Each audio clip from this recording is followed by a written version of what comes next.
There's a really interesting overlap that I've noticed ever since I started posting about gardening online between people who love to garden and people who are experiencing some kind of chronic pain, physical limitation, chronic fatigue, autoimmune condition, chronic illness in general. I can see a lot of reasons why these two things might be interconnected. You're dealing with a lot of unseen effects to your mental health, and being able to garden can help with a lot of those difficulties. The problem is that it also creates a whole new set of problems, right? Where we're dealing with doing kind of physically strenuous labor and trying to contend with bodies that don't necessarily have the capacity to do those things. I've been gardening kind of off and on casually my whole life because my mom has always gardened, but it wasn't really until I started going through my own struggles with chronic illness that I really turned to gardening as a way to get outside and gently move my body. But I found myself at kind of this crossroads of dealing with the fact that I wanted to do these things, that they felt like an important part of my identity to be outside, to connect with nature, and my chronic illness kind of threatening these parts of my identity that I felt had become crucial to me. So it did feel like a bit of an identity crisis. One of the ways that I kind of mentally grieved and healed and accepted the fact that I was always going to be sick is by finding ways to make other people feel less alone. And I found that I could do that through talking to you guys about my experience. So if you're new here, I have psoriatic arthritis, which a lot of people think is less severe in terms of the pain and discomfort that you go through with the more classic forms of like rheumatoid arthritis. That's not the case. It can be very, very painful. I'm on a biologic injectable medication that helps me manage that pain, but there have been times where my medication stops working and I have to start a new one. And during those periods, I will be on the couch crying, not able to sleep. Like, it's not pretty. Summer is definitely my best time of year, but the cold weather and rain really affects me. And arthritis can be in lots of different parts of your body. For me, it started in my knee. My knee just blew up overnight. It became as swollen as a baseball. I couldn't bend it at all. Then over the years, it progressed, and now it's really in my back and my neck and my shoulders. So I deal with a lot of mobility issues related to bending and kneeling, repetitive motions. I have really weak grip strength in my hands, all things that are very important to gardening.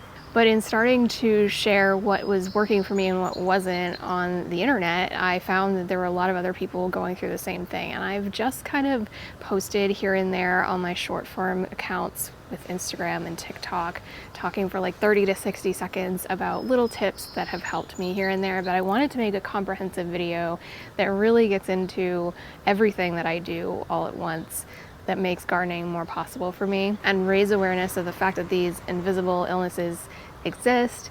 Not only do they exist, but they can be accommodated so that you can continue doing the things that you love to do in the garden. One of the ways this has been coming up a lot recently is with my Oya video. On social media, we have to use all these catchy hooks, right, in order to get people's attention. So the video starts off with me saying, "Never water your garden the hard way again."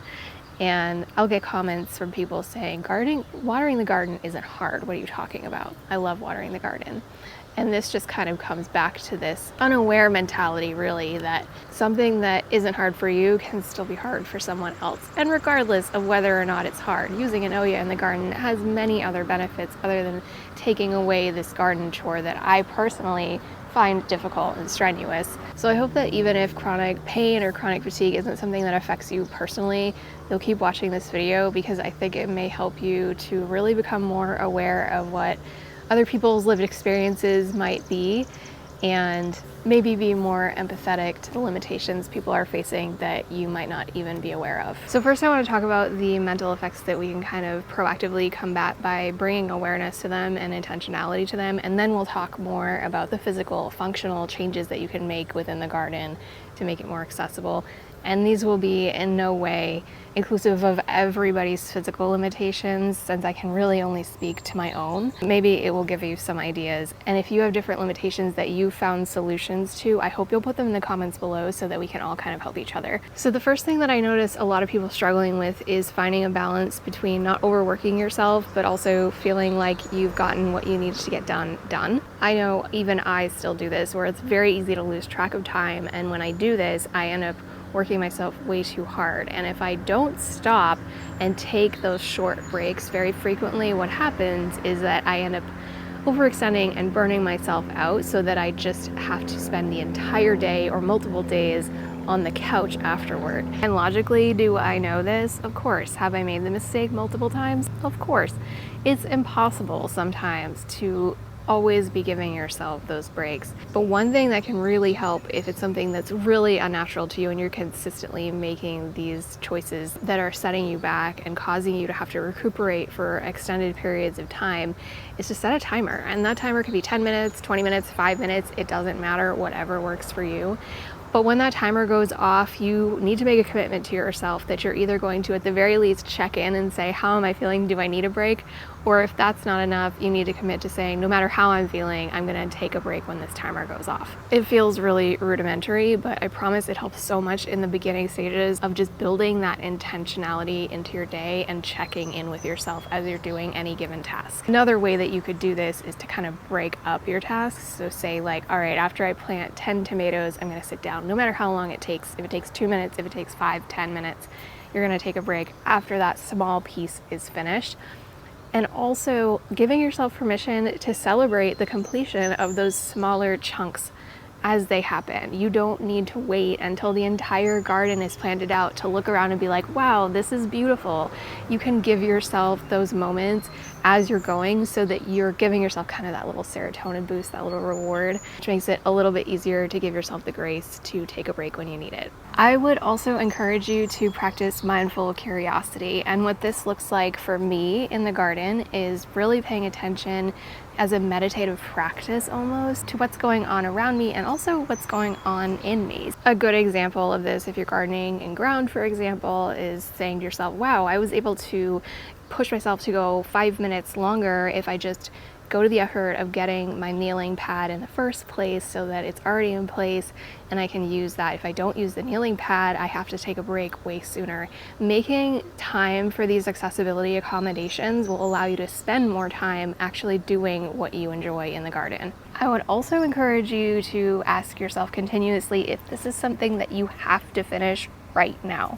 A good example of this was I ended up pushing myself way too hard when I was planting out my 12 fruit trees that we did a couple months ago. Because I had asked myself, can I not do this all right now? And I knew that I had to because the trees have to get in the ground within 24 hours of them getting delivered to you. As a behind the scenes to that moment, I did push myself too hard and ended up on the couch for 2 days after I did that. This almost never happens to me anymore because most of the time I can say, no, this doesn't have to be finished right now.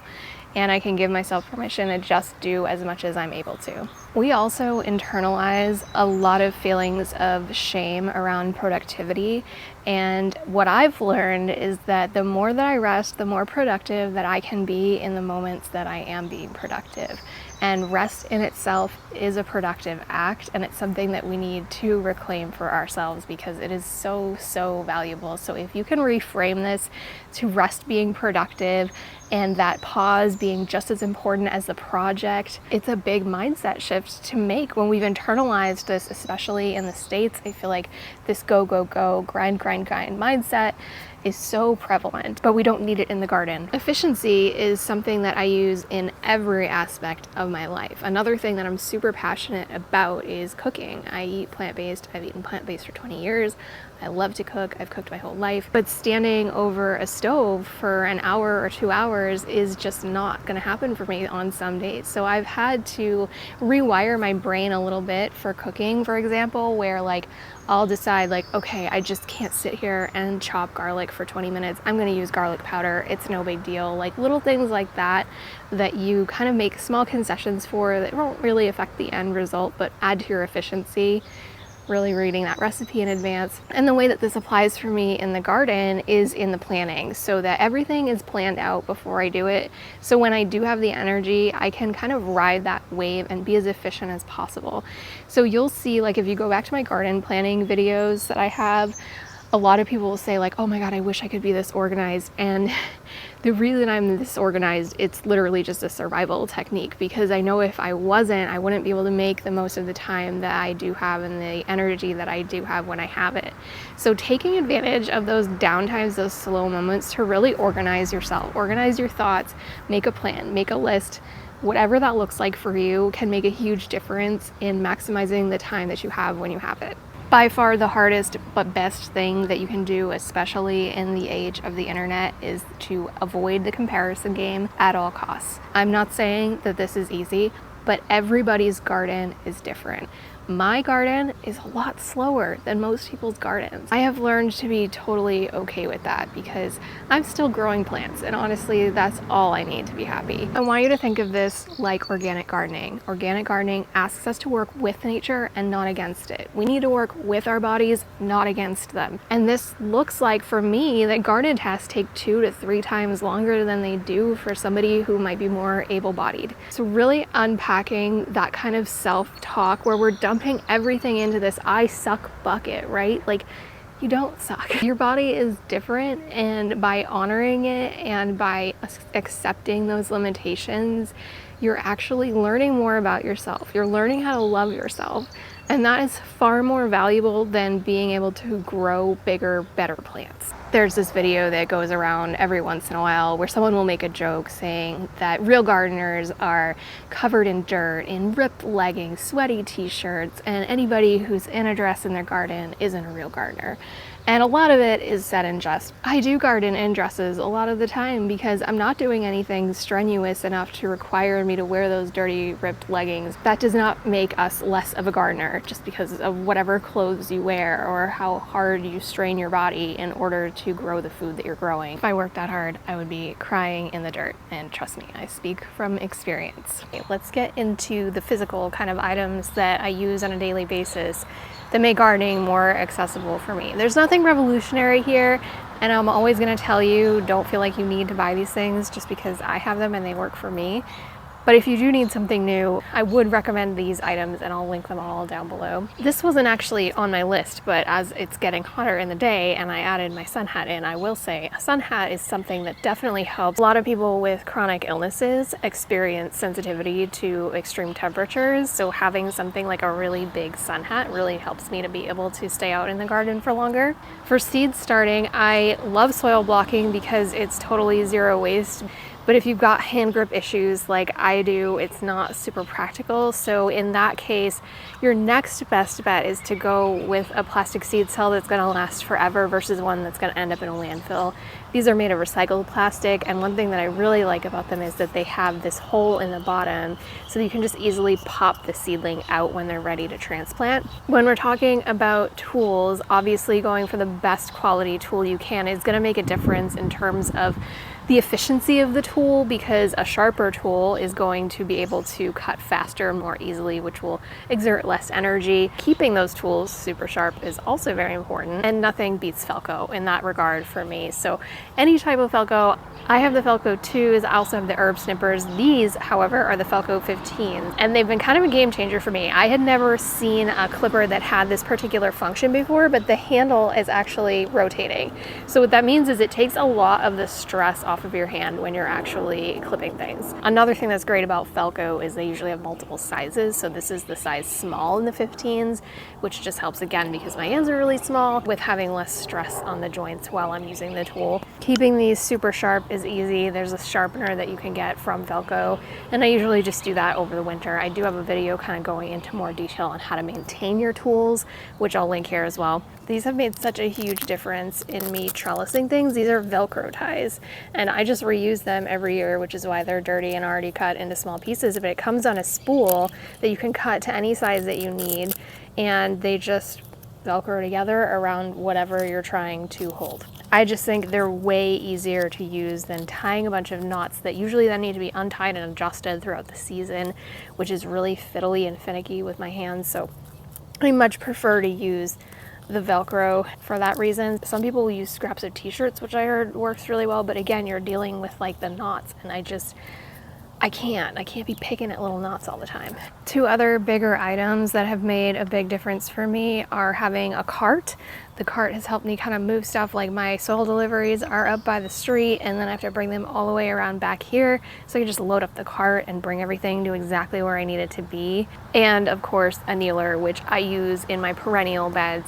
The perennial bed that we grow in is primarily rhubarb, asparagus, strawberries, and I'm calling garlic a perennial, even though it's kind of not, but it falls into that really low maintenance category of you just kind of set it and forget it once a year. So the kneeler is really great for situations like that. It's super lightweight, it folds up compact if you don't have a lot of room, and it has a spot for me to stick tools if I need it, and it flips over, so it can be used as a seat or a kneeler. And then the biggest, obviously, thing that you can do is to lift your beds off of the ground. As you can see, most of my growing is done in elevated raised beds, which are essentially container gardens because they don't touch the ground.